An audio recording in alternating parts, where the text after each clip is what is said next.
Que as bênçãos de Jesus e de Maria Santíssima possam nos envolver.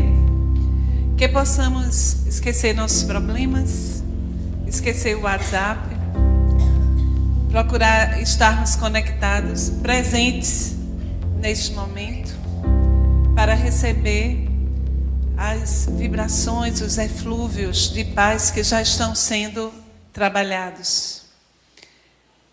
Quando cheguei, fiquei sentada ali me preparando. É sempre bom chegar um pouco antes, quando a gente vai fazer um estudo. Às vezes eu não consigo, às vezes eu venho de tantos lugares, chego bem em cima da hora. E não é bom, porque a gente precisa se aclimatar, não é? E aí notamos que a irmã pediu silêncio. Existe uma razão para quando a gente chega à casa espírita, a este ambiente, a gente procurar ficar quietinho, a gente dá um sorriso, a gente isolar, a gente conversa um pouco, baixinho. Mas existe uma razão muito importante. Este ambiente, ele foi preparado não apenas para nós encarnados. Toda reunião espírita como esta, de estudo, que é uma reunião doutrinária, ela é planejada pelos benfeitores da casa. E esse planejamento ele se dá desde o momento em que se escolhe o tema. Muitas vezes nós estudamos, preparamos slides. Às vezes eu preparo uma palestra maravilhosa e não consigo ver nem 2 slides. Exatamente porque o que está programado para hoje não foi programado por mim. Já faz tempo que eu tenho bastante consciência do que é essa tarefa de expositora, que é uma tarefa entre tantas. Uma tarefa da casa espírita, do trabalho espírita, tão importante quanto é importante aquele irmão que fica na porta, esperando com um sorriso quem chega aqui pela primeira vez. Porque nós que trabalhamos na doutrina espírita e na casa espírita, nossas funções, elas têm uma função para além do que a gente imagina. Então, tudo na casa espírita é trabalho. Quando a gente chega para assistir a reunião, a gente precisa se conectar. Fazer um trabalho de conexão. Já vim se conectando, tentando se conectar. Tentando esquecer um pouco os problemas, tentando desanuviar o psiquismo. E o que é que ocorre nesse ambiente? Neste momento, nós temos a plateia encarnada e a plateia desencarnada. Muitos irmãos nossos foram trazidos para cá hoje, como são trazidos todas as reuniões. Se você pudesse ver, você entrava aqui assim, ó. Boa noite, minha gente. Porque muitos trazem grande sofrimento. Quando você adentra uma enfermaria, como é que você entra numa enfermaria?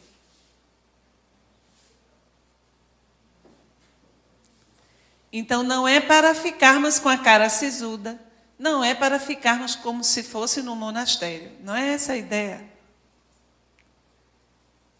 Precisamos estar conscientes que aqui é um hospital e uma escola. E nós também vamos passar por um tratamento a partir do momento que a gente senta. Quando a gente senta e começa a se concentrar, a se aliviar, a ficar mais calma, a respiração a ficar mais controlada. Você começa a prestar atenção. É excelente a ideia de colocar uma palestra para ficar ouvindo. Quando você começa a ouvir a palestra e você começa a se conectar, você não está vendo, mas neste momento, muitos espíritos estão cuidando dos senhores. Muitos espíritos vinculados ao coração de vocês. Estão nesse momento tratando dos senhores. Então a gente precisa ter muita consciência do que está acontecendo nessa hora. E a gente não presta muita atenção. Porque nós estamos vivendo uma cultura de desconexão. Nós estamos vivendo uma cultura de isolamento e de desconexão. E conexão a nada. O tempo todo com o smartphone na mão. O tempo todo olhando as redes sociais. Para coisas que não têm nenhuma importância. Realmente não tem nenhuma importância para a sua vida. E o que é pior, muitas vezes passando mensagens, repassando notícias que você não tem certeza que são verdadeiras e que vão atormentar aqueles que poderão ler. A gente não pensa. Então a gente tem que começar a refletir sobre o que está acontecendo hoje no planeta. Nós estamos na transição. A transição ela não vai chegar, não. Estamos no meio dela, no olho do redemoinho. Então, tudo tem que estar muito exposto, aparente, evidente. Tudo tem que aparecer. Por isso, essa sensação que a gente tem de caos. As instituições parecem frágeis. Família parece frágil às vezes. As casas espíritas, as religiões. Está tudo aparecendo. E também o nosso coração ele está um pouco inquieto. Nós também estamos, sabe, tudo remexendo aqui dentro. Nunca houve, como neste momento, tantas pessoas com transtornos. No Peixotinho, nós trabalhamos no atendimento fraterno há mais de década. Nós atendíamos uma pessoa com algum transtorno, assim vinha, a cada 15 dias aparecia uma pessoa entre tantas com um transtorno evidente, vamos dizer, com depressão, com síndrome de pânico, com ansiedade.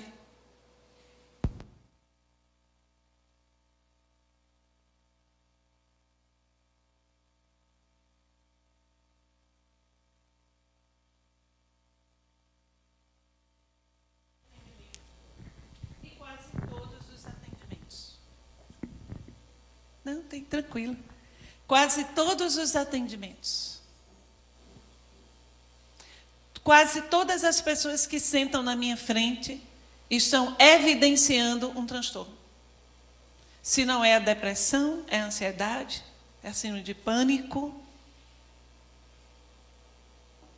Nunca houve uma estatística como hoje, nesse momento, de pessoas deprimidas. Nós estamos tendo notícias de crianças com depressão, crianças com ideação suicida. O Brasil aparece na ponta. É o país que tem mais pessoas ansiosas. É curioso porque é um dos países que mais usa o Facebook. Será que tem alguma relação? O Brasil é o país que tem mais pessoas ansiosas no mundo. Vê que estatística estranha. Pois é.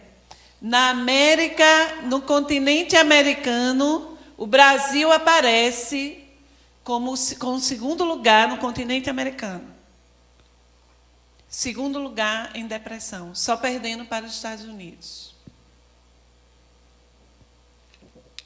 O que é que isso fala? O que é que esses números falam?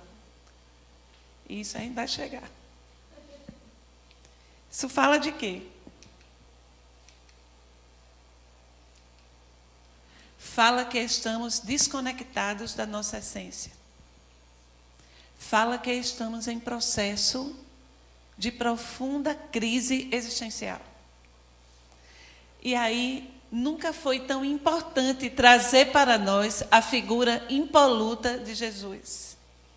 Lembrar de Jesus, nos convidando ao amor e à reflexão. Por isso, o tema de hoje é um tema terapêutico. Falar de Jesus, pensar em Jesus, pensar o Evangelho de Jesus é terapia, da mais profunda que a criatura pode fazer. Então, no Livro dos Espíritos, na questão 625, nós vamos encontrar o senhor Allan Kardec tecendo o seguinte comentário em relação a Jesus, os Espíritos. Para o homem, Jesus constitui o tipo da perfeição moral a que a humanidade pode aspirar na Terra. Jesus é o ser mais evoluído que nós temos conhecimento.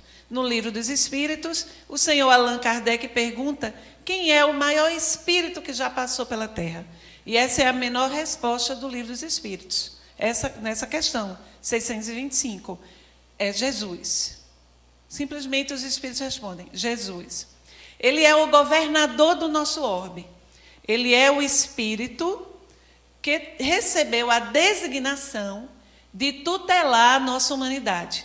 Ele é um Cristo. Um Cristo é um Espírito que já alcançou tamanha envergadura moral, já evoluiu tanto, que ele alcança a condição de ser um condutor de agrupamentos humanos. E ele, por ser Cristo, por ter uma natureza crística, sendo um espírito como nós, e já tendo evoluído assim, ele está em sintonia perfeita com Deus. Por isso, João Evangelista diz, no princípio era o Verbo, e o Verbo estava com Deus, e o Verbo era Deus. No princípio quer dizer, antes que a Terra, o planeta que nós habitamos, fosse até um planeta, Jesus já era. Ele era um verbo, ele era ação viril. Ele era antes que a Terra fosse. No princípio era o Verbo, Jesus. E o Verbo estava com Deus. E por isso era Deus. Por estar com Deus, por estar em sintonia perfeita com Deus, com o Pai, ele é Deus. Ou seja, ele assume a função de co-criador. Então foi Jesus que fez a Terra. O nosso planeta, ele foi feito a partir do magnetismo, do amor, da irradiação divina de Jesus, que é o nosso Cristo. Então, ele faz um planeta para a gente e nos pastoreia.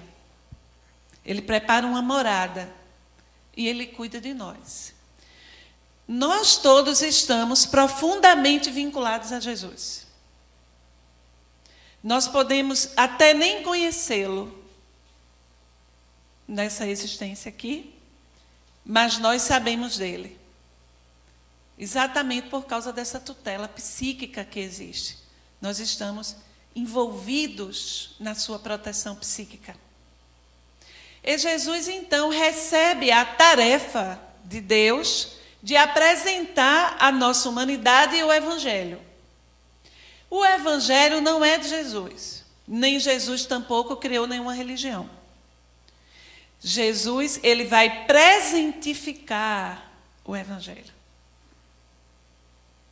Ele vai ser a presença humana do Evangelho. Ele dizia: eu sou o filho do homem. Quer dizer, eu me filiei a Deus. Nós não ainda. Ah, não, eu sou filho de Deus, sim. Ainda não. Nós somos criaturas de Deus. Criaturas. Filiados a Deus ainda não estamos, não. Somos filhos de Deus, mas filiados a Deus, porque ainda não estamos conectados a Deus como Jesus está.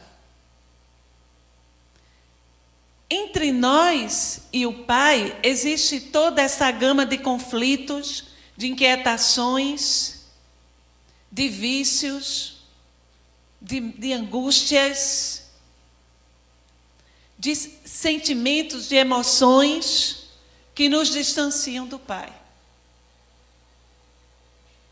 Jesus, como ser puro, ele é totalmente filiado. Então ele vem para a terra cumprir uma tarefa. Ele nasce entre nós para cumprir uma tarefa. Estamos comemorando o seu Natal, não é? Enfeitando nossa casa.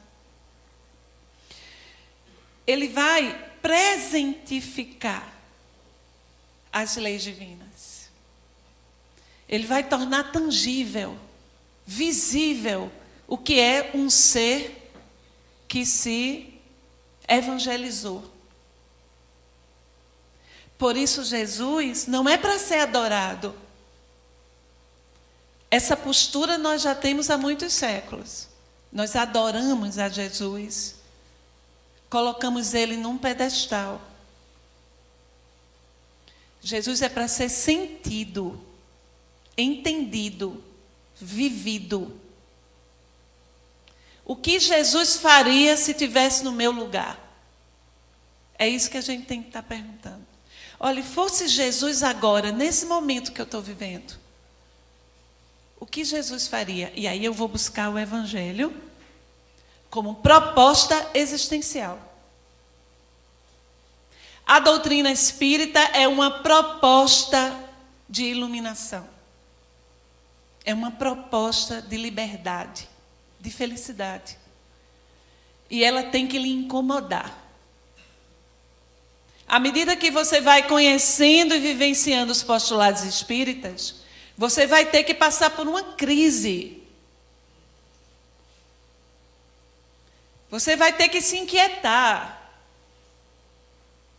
Você vai se decepcionar com você. Eu tenho essa aqui que vos fala. Certeza do que significa o Espiritismo para mim. E nada abala essa certeza.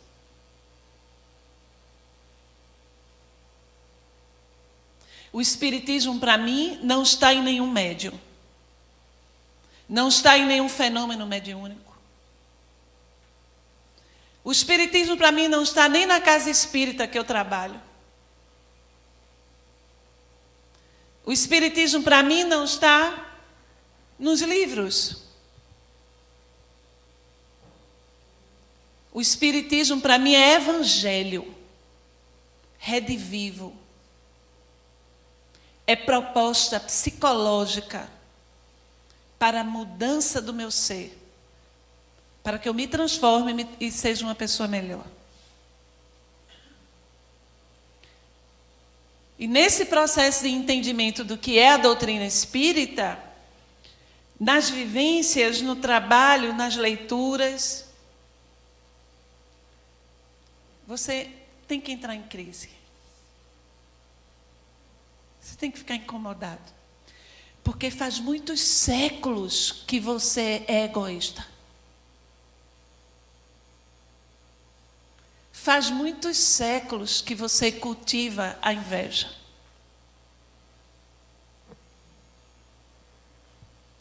E agora, essa doutrina maravilhosa, ela vira o espelho para você. Você tem que perceber essas emoções. E é tão bonito porque a própria ciência, À medida que a ciência vai evoluindo, ela vai comprovando os postulados espíritas cada vez mais. Imaginem os senhores que a neurociência vem comprovando que nós, mais do que racionais, somos emocionais. Isso está sendo comprovado pela neurociência. Nós somos muito mais determinados pelas nossas emoções do que pelo nosso processo cognitivo. Porque o processo cognitivo é consequência do campo emocional. Como estou sentindo, eu realizo meus pensamentos. Meus pensamentos são reverberações das emoções que eu cultivo.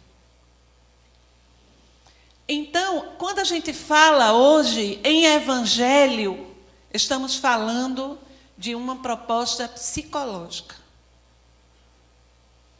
Jesus fala a nossa psique. E quando a gente fala em psique, estamos falando em espírito. Quando Jesus atende ao cego de Jericó, que grita: Mestre, filho da casa de Davi, tem de piedade. A multidão lá, agonia, cheia de gente, e o cego gritava: Mestre, filho da casa de Davi, tem de piedade de mim. E Jesus se aproxima e pergunta: que queres?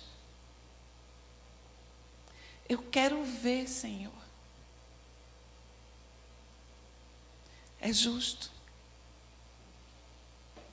Mas veja a psicologia. Para poder ser escutado por Jesus, o cego precisou gritar mais alto do que a multidão. Perceba a multidão de vozes que habitam dentro de você, que atormentam seus pensamentos, que lhe puxam para baixo, que impedem, inclusive, que você faça uma oração, que você se conecte. Uma multidão inteira. E o Evangelho diz: grite mais alto. Os 10 leprosos: Mestre, tende piedade, Rabi, curai-nos. E aí Jesus diz: vão até os sacerdotes. Todos foram. À medida que eles iam se curando. Vão e se apresentem aos sacerdotes. À medida que eles iam, as suas carnes iam se curando. Se um deles tivesse dito: mas por que ir até o sacerdote? Por quê? Eu não quero, eu vou amanhã. Não teria o quê? Ficado curado. Mas poderia Jesus, naquele momento, ter simplesmente pensado e todos os 10 ficado curado. Mas tudo em Jesus, tudo, até os silêncios dele, é terapêutico. É proposta. Vá, faça o seu movimento.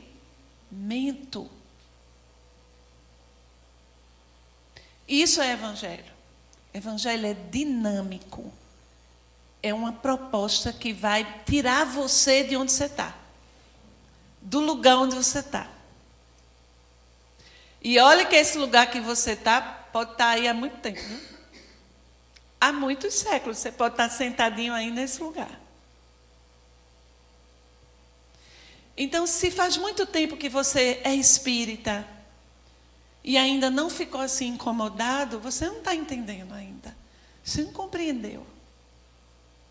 As coisas estão entrando pelo um ouvido e saindo pelo outro. Ou você ainda procura o espiritismo como um doente, esperando a cura. numa perspectiva passiva. Você quer receber sem assumir nenhuma responsabilidade. O Espiritismo não é isso. O Espiritismo é uma proposta de autonomia. Evangelho é uma proposta de autonomia. Queres me seguir? Toma a tua cruz e me segue. Ele não se propôs a segurar as nossas cruzes. Toma a tua cruz, quer dizer, assume a tua responsabilidade. Percebe que onde estás inscrito, se é dor e se é sofrimento, é por causa de ti mesmo. São teus atos, tuas escolhas, teus sentimentos, tuas emoções que te aprisionam nessa roda de dor e de sofrimento. Assume. Toma a cruz. Tomar a cruz não é ficar, ai, coitada de minha cruzinha, não. É tomar, é aceitar o processo de despertamento e procurar perceber que se essa situação está acontecendo, é porque a gente tem responsabilidade. E essa situação é um convite ao despertar. Queres me seguir? Toma a tua cruz e me segue.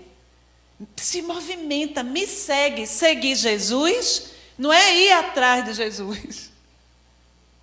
É implantar o evangelho dele na sua vida, na nossa vida. Seguir Jesus é pensar o tempo todo. Olha, nesse momento que eu estou vivendo, o que eu aprendo do evangelho? O que é que o evangelho tem para me ensinar que eu possa aplicar aqui? Então você está vivendo momentos muito difíceis com sua família, com seu grupo familiar. Pessoas complicadas, que estão sempre preocupando você. O que é que esse momento está pedindo de você? O que Jesus faria? Qual seria a postura para ter com seus familiares? Às vezes pode ser uma postura de cuidado, de acolhimento,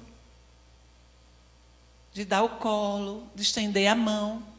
E às vezes tem que ser uma postura de recolher e dizer: vai, segue teu caminho. Até aqui estive contigo, eu te ajudei. Agora você precisa seguir. E isso também é evangelho. Permitir que o outro seja, que o outro viva, mesmo que de uma forma que a gente não queria que fosse. Mesmo que a gente perceba que vai sofrer. Mas se você retém, a pessoa não passa pela experiência. E essa experiência é tudo o que ela precisa para despertar. E isso também é evangelho. Jesus fez isso. Então o evangelho é toda uma proposta de transformação psíquica.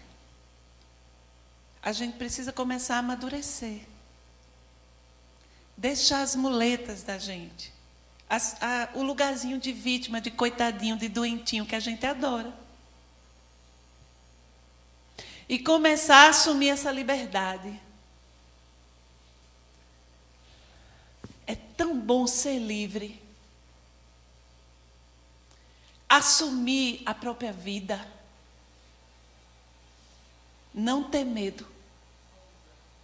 Mesmo que você sofra as consequências dessa liberdade, porque tem um preço, é tão bom ser autônomo. E isso é espiritismo.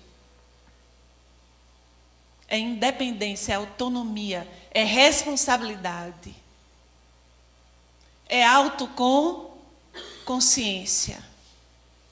Portanto, se buscamos a casa espírita claudicando mendigos doentes, é justo que busquemos os tratamentos, a terapêutica espírita, mas há de ter um momento que a gente tem que largar essas muletas. Nós não estamos falando de doenças do corpo físico. Estamos falando das nossas doenças morais. porque este corpito ele vai adoecer, porque faz parte do processo. Cada dia ele adoece. Ele vai adoecendo, ele vai envelhecendo, e a parede dói, como dizia meu pai, dói quando senta, dói quando anda, dói quando deita. É inevitável, porque você vai perdendo a vitalidade e vai chegar um dia que você vai ter que deixar, não é não? Porque você não é esse corpo, você é um avatar. Você está aqui dentro, você é um espírito que está aqui, neste corpinho. E uma das expressões poéticas mais belas da divindade em relação a nós é exatamente o envelhecer. É nada, não. Envelhecer lá é poético. É, meu amor, é. Imagina, a pecinha boa que você é, jovem o tempo todo. Pensa que beleza. Graças a Deus você está ficando velho. E ainda assim está essa peste ainda. Porque ao envelhecer o corpo, a gente vai tendo a percepção de que algo está acabando e algo não. Se você estiver atento, você percebe que o corpo está acabando, mas você não. Você permanece. E aí você tem condições de, em se perceber envelhecendo, de despertar e, eita, peraí, eu tenho que começar a cuidar do meu espírito. Agora, se ficasse com 20 anos, o tempo todo não percebia. Mas isso é uma reflexão que eu faço. Eu penso que a velhice ela tem essa poesia de nos convidar a esse encontro profundo. Quem sabe aproveitar o envelhecimento consigo mesmo. Porque você vai aprendendo a deixar de lado o que não tem nenhuma importância. E se você realmente estiver aproveitando o processo, você vai se conectando ao que tem de fato importância. Se você tiver sorte, muitos não têm. Muitos vivem a fase sem nenhuma conexão. Então, Jesus é para nós esse modelo. Ele é a luz do mundo, porque ele é uma proposta de iluminação para nós. Joana de Ângeles, através da mediunidade de Divaldo, ela diz: no tumulto que assola em toda parte no planeta terrestre, desequilibrando o comportamento humano, parece não haver espaço para harmonia, tampouco para segurança, para a vivência espiritual que dignifica e tranquiliza o espírito. As distrações confraternizam com as tragédias. Não é isso que a gente está vivendo hoje? E os sorrisos misturam-se às lágrimas numa paisagem de ilusão e dor, que empurram suas vítimas para o desencanto, a saturação, o empobrecimento moral e o vazio existencial. Então, nós estamos tendo, como estávamos falando, um grande número de pessoas com depressão. Depressão é diferente de tristeza. A tristeza é um sentimento que faz parte da experiência. Acontecem situações na nossa vida, nas nossas experiências, que nos propõem a vivência da tristeza. É um momento em que um determinado cálice bem amargo, de uma bebida bem amarga, chegou, é para você, não adianta dar para ninguém não. Você tem que beber. Não adianta. Há momentos em que a vida ela se movimenta, acontecem situações e você precisa aceitar um sentimento que tem um nome. Como é o nome dele? Bora? Vamos dizer? Não é depressão, é o quê? É tristeza. Por quê? Está lá no Livro dos Espíritos. Nós ainda nesta terra não estamos aqui para sermos felizes o tempo todo. A felicidade não é ainda uma característica permanente desta terra. Este ainda está deixando de ser um mundo de provas e expiações. Então, isso quer dizer que todos nós, eu, vocês, todos nós, estamos inscritos em momentos em que a dor vai criar um significado. um sentido. Eu vou ter que passar por uma experiência. E há momentos de alegria. E há momentos de felicidade. E há momentos que nem fede, nem cheira. É só aquele momento mesmo. Que eu estou assistindo uma série no Netflix. Mas há momentos que eu estou feliz. Há momentos em que eu preciso ficar triste. Mas a gente não aceita a tristeza, a experiência. A gente tende a se evadir da experiência. A gente tende a se anestesiar, muitas vezes com o álcool, com a ilusão. Então, quando estivermos passando por um momento de dificuldade, quando o nosso barquinho subir uma onda e essa onda for muito alta, e a gente tiver a sensação que ele vai se quebrar, segura o leme e sente tudo. Se permite sentir, esteja presente na sua vida. Eu vou dar um exemplo para ver se vocês compreendem o que eu estou querendo dizer. Porque eu quero chegar na depressão. Eu estou numa fase em que meus meninos estão começando a sair de casa. Graças a Deus, a ir para o mundo. Isso é uma coisa boa e ruim. Isso é uma coisa estranha. Porque a gente trabalha para que o nosso filho estude, tenha um emprego e siga o caminho, né? A gente lutou a vida toda para isso, né? Então, vamos contar a história de Pepeu, o primeiro movimento. Pepeu estudou 3 anos para passar em medicina. No 3º ano passou. No primeiro não passou, no segundo. Quer dizer, o maior desejo da gente é que ele o quê? Por causa do sistema do governo, né?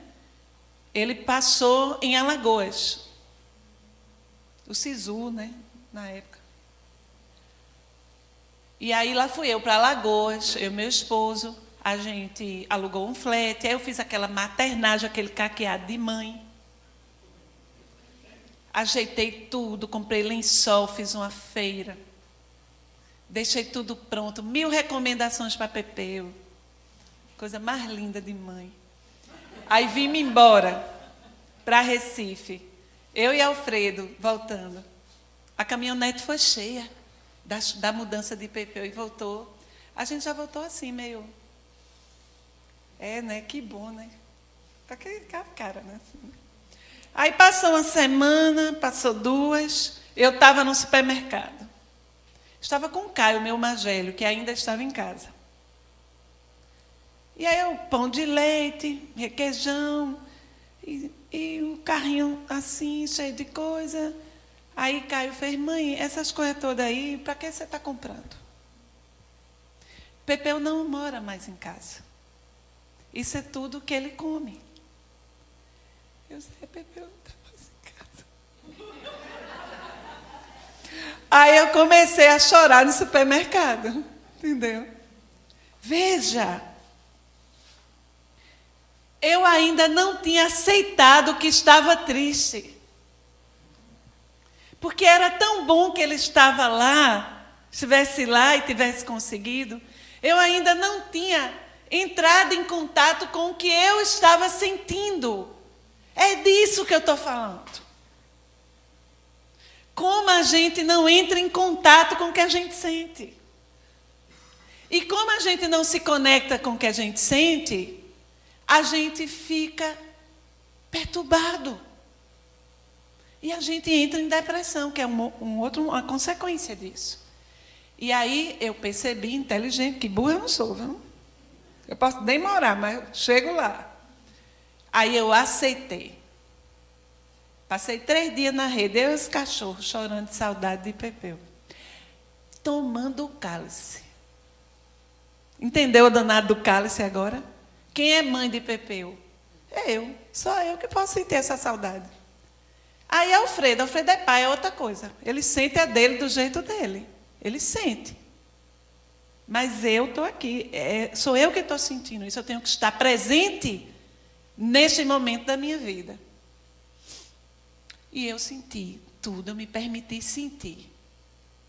sem me criticar. Entendesse?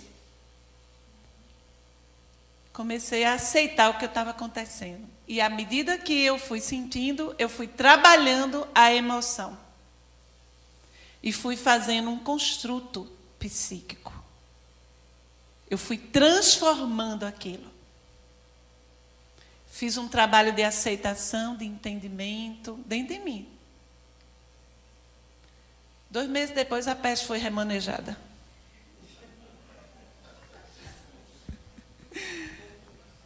Está aqui, está estudando aqui.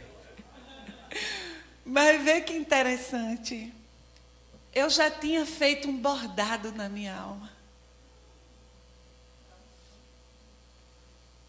Está lá. Eu já tinha pego os fios e tinha feito uma tapeçaria ali. Está aqui, ó. 1 ano depois, Caio, mãe, estou indo para São Paulo, arrumei um emprego lá. Vou fazer um mestrado, não sei o que lá. Tchau, mãe.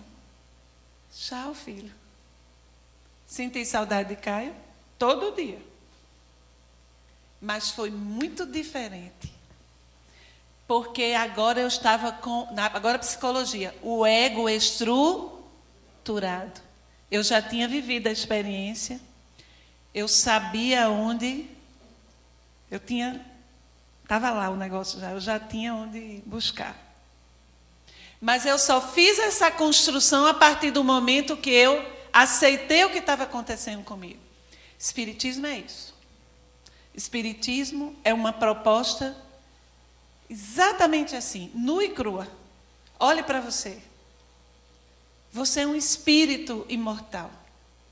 Você está aqui em mais uma reencarnação, mais um corpo. Se já tivesse tanto corpo, criatura, louro, preto, já tivesse tanta nacionalidade, acaba logo com um pantinho de nacionalidade, que até planeta a gente pode nascer em outro. Ah, porque eu tenho orgulho.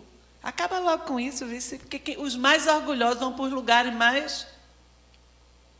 Creia. Quanto mais vaidade você tem dos seus postos, dos lugares onde você está, nessa experiência efêmera, mais você se inscreve na experiência inversa. Para aprender a ser solidário, fraterno, para entender que o Espírito sopra onde tem necessidade. Exatamente. Então, o Espiritismo é isso. Isso é Jesus. Jesus veio para isso. Para falar o nosso coração. Para que a gente desperte. E foi tão lindo tudo que ele fez, que desde o começo ele já começou poeticamente ensinando. Repara que ele estava sendo esperado nas sinagogas. Cantavam-se os poetas, os profetas, há muito tempo, que o Messias viria naquela época e que iria nascer na Judéia. Ele é esperado nas sinagogas, nos templos. Ele diz, estão me esperando aí, é nos palácios, é? Olha o dedo. Escolheu nascer numa estrebaria. Na nossa casa é até bonitinha a manjedoura, né? Toda a gente bota até umas luzinhas, né? Mas a realidade do nascimento de Jesus é completamente desvalido, minha gente. Em meus animais, uma estrebaria. Ele quis dizer, eu estou aqui com vocês. Meus amores, eu estou aqui, mas eu não estou para nenhuma dessas perturbações de vocês. Eu não estou para me associar a nada de vocês. Eu estou com vocês, para vocês, mas não para as coisas daqui. Esse foi o problema de Judas. Das personagens do Evangelho, vocês vão ficar chateados comigo. Judas é o que mais parece com a gente. Ah, não, Nani, eu não sou traidor. Quem disse que você não é traidor?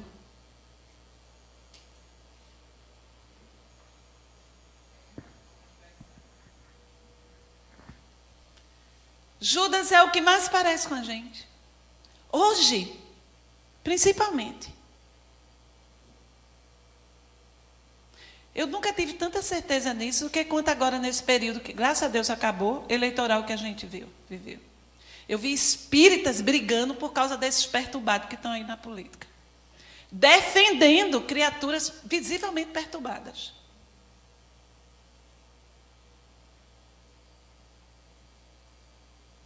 Brigando entre si, dentro da casa espírita.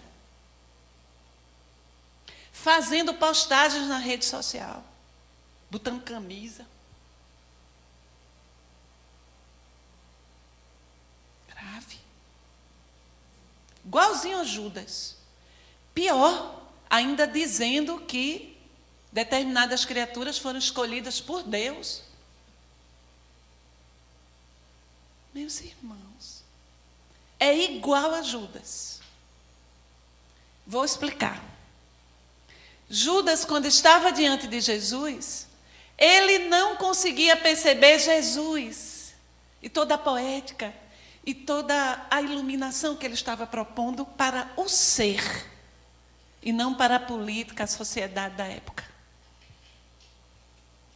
Jesus estava ali para cada um e para a humanidade toda e não para o momento sociopolítico. Judas não conseguia ver assim, não conseguia. Para ele, Jesus, ele era um judeu poderoso. E Judas estava profundamente magoado. Vou dizer por quê. Ele descendia da tribo de Cairos, eles eram contadores, seriam hoje pessoas que trabalham com finanças, contabilidade. Isso. Inclusive, era ele que fazia a contabilidade do grupo de Jesus. Que organizava o que tinha, né? Judas estava revoltado pelo fato do povo judeu estar sob o domínio do Império Romano. Você consegue compreender ele? Imagine, compreenda, humanize ele. Está aqui, somos brasileiros, chega um país, invade a gente, como os romanos fizeram. Subjugam, escravizam. Está conseguindo compreender Judas agora? Ele estava revoltado com o que estava acontecendo com o seu povo. O romano cobrava imposto, não é? E esse imposto era levado para o império. Era isso que Judas via. Ele estava preso ao momento, às circunstâncias. Igual a gente. Como a gente ainda é assim, não é? Apaixonado pelo momento. Então ele não via Jesus. Ele não via que Jesus estava falando de coisas muito mais profundas do que o momento atual. Ele via os milagres, ele via tudo e ele planejava, idealizava que haveria um momento em que Jesus seria o líder que iria expulsar os romanos. Mas Jesus não fazia isso. Não fazia. E ele percebeu que ele não faria. Então ele traçou um plano. E o plano foi, ele entregaria Jesus aos sacerdotes. Jesus ficaria preso. Ele, Judas, iria fazer a parte que Jesus não queria fazer, que era derramar sangue. E depois ele daria o quê? O poder a Jesus. Esse foi o plano infantil dele. Recebeu 30 moedas de prata. As moedas queimaram. E ele caiu em si naquele momento. Sabe quantas reencarnações Judas levou para se recuperar disso? O espírito Leon Denis conta. Tem um livro falando dele. Foram 8 reencarnações. Depois que ele suicidou, Jesus foi buscá-lo. Desceu e foi buscá-lo. Você encontra esse diálogo de Jesus com Judas. Esse momento lindo de Jesus trazendo Judas do vale de dor e de sofrimento. num livro de Amélia Rodrigues, psicografia de Divaldo, chamado Trigo de Deus. Aliás, todo o livro de Amélia Rodrigues, que você puder, leia. É lindo, traz esses momentos do Evangelho. E ela descreve de forma magistral. Então, 8 reencarnações após, ele reencarna no corpo de uma mulher, na França. Vai ser médium, vai ser perseguida, vai ser torturada e vai morrer em nome do Cristo. Joana d'Arc. É o mesmo espírito. Você encontra isso num livro escrito por Leon Denis, chamado Joana d'Arc, pela Federação Espírita Brasileira. Muito interessante esse livro. Judas não percebeu a proposta. E em que medida nós, até este momento, não estamos entendendo Jesus?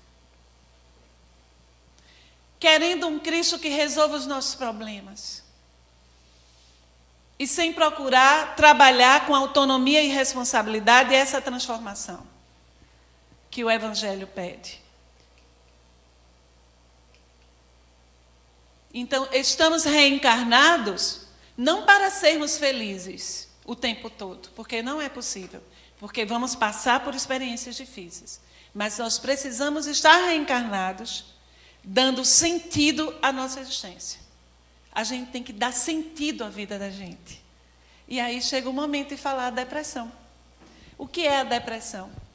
A depressão é a falta de sentido. É você insistindo, viver, repetindo os mesmos padrões. A psique, o espírito, a psique humana, ela vai trabalhar para que você se conecte. Porque a nossa destinação é a conexão a Deus. A gente precisa se conectar a Deus. E Deus é em nós. Deus não está fora, está em nós. Eu vivo desconectado de Deus. Se eu vivo desconectado de Deus, eu entro em sofrimento. Se eu vivo distante de Deus, sendo Deus em mim, eu enlouqueço. O vazio existencial da depressão é sinônimo, é reflexo que você está vivendo sem dar o sentido que você deve dar à sua vida. Você não está fazendo por você o que precisa fazer. E aí a depressão, ela não é tristeza. Porque a tristeza, você, quando está triste, você pode abrir a janela e você pode perceber o mar. Você pode perceber a paisagem. E se alegrar um pouco com a paisagem. Quando você está deprimido, você pode estar vendo um mar azul, um céu lindo, e você não está sendo afetado por essa beleza. Porque o que é que a depressão faz com a gente? Ela tira o sabor. A depressão é a falta de gosto, de sabor, de ânimo. Você não tem vitalidade. Você come a comida, não tem sabor. Você vai para um passeio, está todo mundo se divertindo, você não está afetado por aquilo ali. Por isso se chama transtorno de afetividade. Porque a realidade não afeta a pessoa. Entendeu? E isso é um transtorno. Está apontando para você. A depressão é um chamado da sua alma. É sua alma chamando. Mas você precisa mudar para encontrar ela. Você precisa parar de repetir os mesmos padrões de comportamentos. As mesmas escolhas para você escutar sua alma. Se você não escuta por bem, você vai escutar por esse processo de profundo vazio.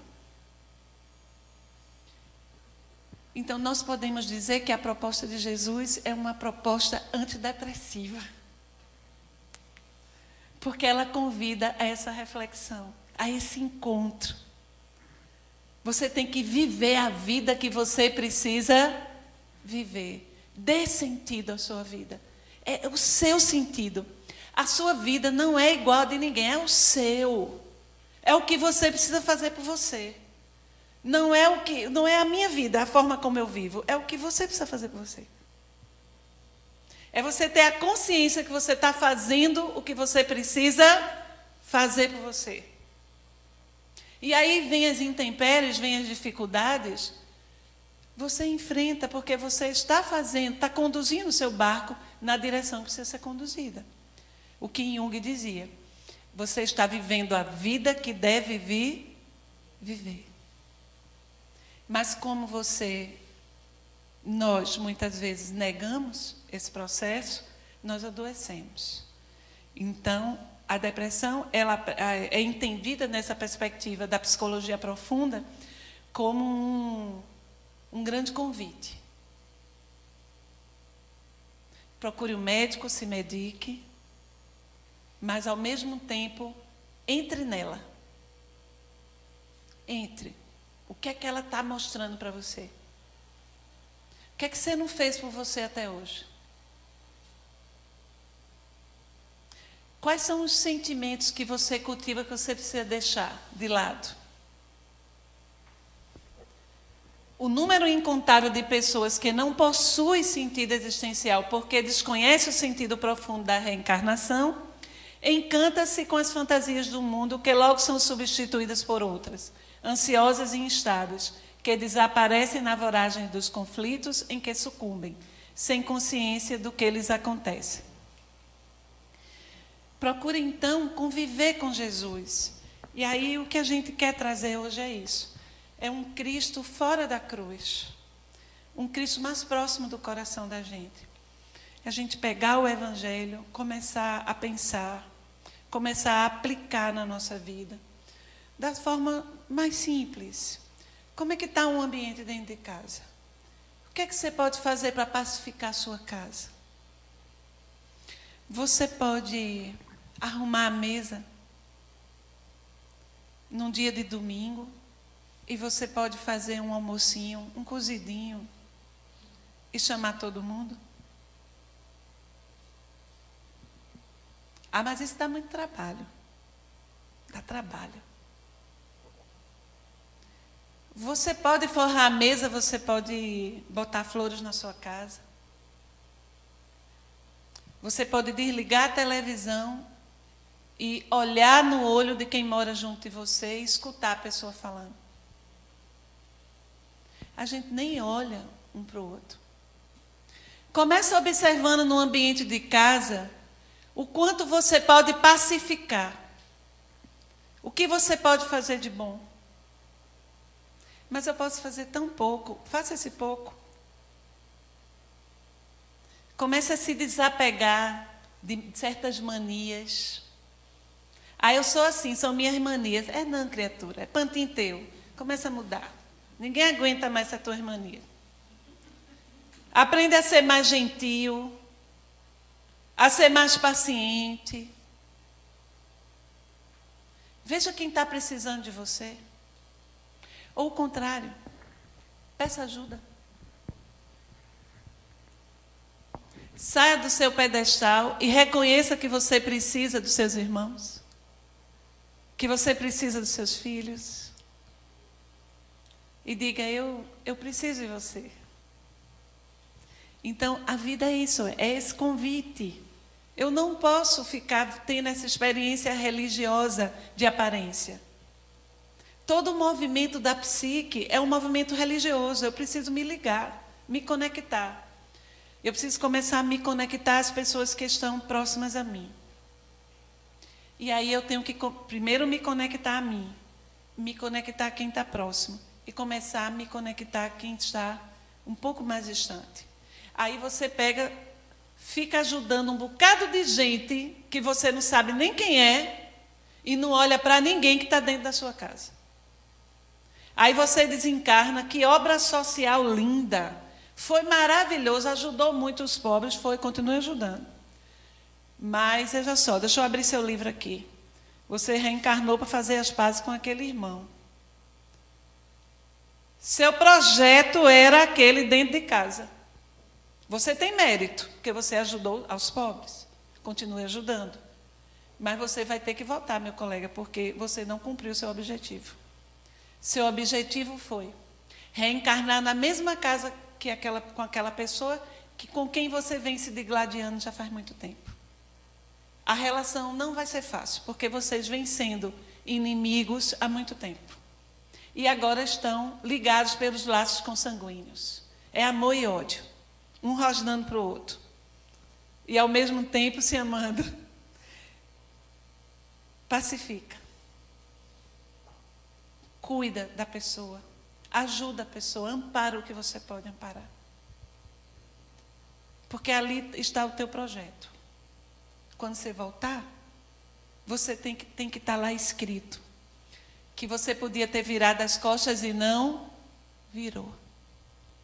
Que a sociedade toda estava dizendo, deixa para lá, é um ingrato. E você estendeu a mão. Está lá escrito. Nem sempre o que a gente vê com os olhos aqui é o que a gente deve fazer. Observe o que o seu coração está dizendo. O que é que está inquietando você? O que é que você não está fazendo? Seu coração sabe o que você precisa fazer. Na família, no trabalho, na sociedade. Você sabe o que você precisa fazer. Então, lembra de Jesus. Procure experimentar, viver um pouco mais com Jesus. Acalma as ansiedades do prazer por um pouco e silencia o desespero que urde soluções perversas para as situações mais complexas e tormentosas. Pensa nele, na sua vida, na filosofia que Jesus propôs. Traze-o para conviver no lar, no dia a dia, em tuas emoções e pensamentos. Familiariza-te com os seus ensinamentos. Quer dizer, começa a se familiarizar e não apenas a decorar, a ver nos livros. A aplicar no dia a dia. Familiariza-te com os seus ensinamentos, incorporando as tuas atividades. Observa os tipos que ele elegeu para conviver e ficarás surpreso, considerando-se os preconceitos e caprichos da época, a situação perversa e ingrata em que viviam os miseráveis. Foram esses exatamente aqueles que eram detestados pela conduta que se permitiam, pela situação deplorável em que viviam, que ele elegeu para amigos e companheiros de convivência diária, nas tascas ultrajantes, nas ruas do abandono, levando-lhes o conforto e a esperança. Faltam só 5 minutos. E aí eu queria concluir com uma reflexão sobre questões que estão acontecendo no Brasil, envolvendo a mediunidade. Não vamos citar nome, mas queremos falar sobre isso. Decidimos que todas as palestras vamos falar. Lembremos sempre de usar de misericórdia, de não julgar, mas não anuir jamais com o erro. A doutrina espírita, ela não é a mediunidade. A mediunidade é um fenômeno humano. Integra a experiência humana há séculos, Marília. E a mediunidade, ela não é vivida apenas pelos espíritas. Há médiuns em toda parte, em todas as religiões. A mediunidade ostensiva, a psicofonia, a psicografia, a clarividência, a mediunidade de cura, são dons de Deus, não é da pessoa. É um dom divino. O médium, meus irmãos, aprendemos na doutrina espírita, nos livros, na vivência, na prática, que os médiuns são criaturas extremamente atormentadas, extremamente necessitadas de reparação. E por isso vêm médiuns com o dom da mediunidade para servir com humildade, discrição, sem idolatria. A mediunidade não se presta ao espetáculo, ao circo, ao aplauso. Nem um médium é um macaco de circo. O médium é um doente. Nunca se esqueçam disso que eu estou dizendo. Um médium é um doente em recuperação. Jamais idolatremos quem quer que seja. Nem médium e muito menos palestrante, que são mais perturbados que os médiuns.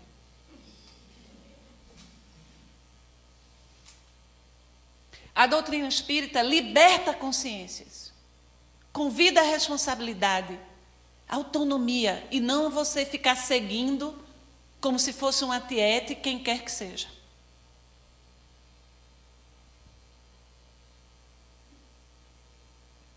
Terapia espírita, terapêutica espírita. Passe, água magnetizada, desobsessão, educação, como a gente está fazendo agora, estudo e trabalho. Isso é terapia espírita. Para nenhuma dessas atividades é preciso tocar. Em quem quer que seja. Claro isso? Qualquer coisa diferente disso não é espiritismo. É espiritualismo. É o nome que você quiser dar. É arco-íris, é não sei o que lá. Não é doutrina espírita. Ah, porque daqui na casa eu faço cromoterapia. Você inventou de trazer para a casa espírita a cromoterapia, mas não é terapia espírita. Você inventou isso, mas não é. Então a gente precisa começar a ser mais firme com essas coisas. Mais disciplinados. Para não confundir. A doutrina espírita também não precisa de defesa, que ninguém defenda, nem precisa que ninguém... Ela é, porque é a doutrina espírita. É o Evangelho, é Jesus redivivo. Não precisa. Agora, nós espíritas precisamos amadurecer muito. Desconfie sempre. Sempre tem uma pulga atrás na orelha quando você perceber que determinado médium está sendo idolatrado. Entendeu? Se possível, saia correndo. Lembre de Chico. Leia Chico. Vá atrás da história de Chico. Como foi que Chico fez? Estude Chico. Humilde, discreto, amoroso, de uma humildade, viveu a mediunidade de forma apostolar. Chico é um modelo de médium. Nós temos no Brasil apenas, acho que não cabe no dedo das mãos, acho que não entra, não cabe aqui, médiuns que eram espíritos já iluminados. Eu acho que eu não consigo formar 3. O resto, tudo perturbado. Entendeu? Então, gostaria de terminar, meus irmãos, com essa reflexão. Que as ocorrências que estamos vendo aí sirvam para 2 coisas. Primeiro, que tenhamos compaixão de quem muito erra, de quem muito se equivocou, lembrando que nós somos irmãos e que nós também poderemos nos equivocar. E procurando viver a doutrina espírita com essa seriedade, com essa disciplina, com estudo e procurando nos modificar. ser os nossos terapeutas, começar a assumir essa liberdade de vida, entender o que é a proposta mesmo do Espiritismo. Aí, quando você vê o equívoco, você diz, esse não é o caminho, eu já sei qual é o caminho, não é por aí. Muita paz, meus irmãos, que Deus abençoe.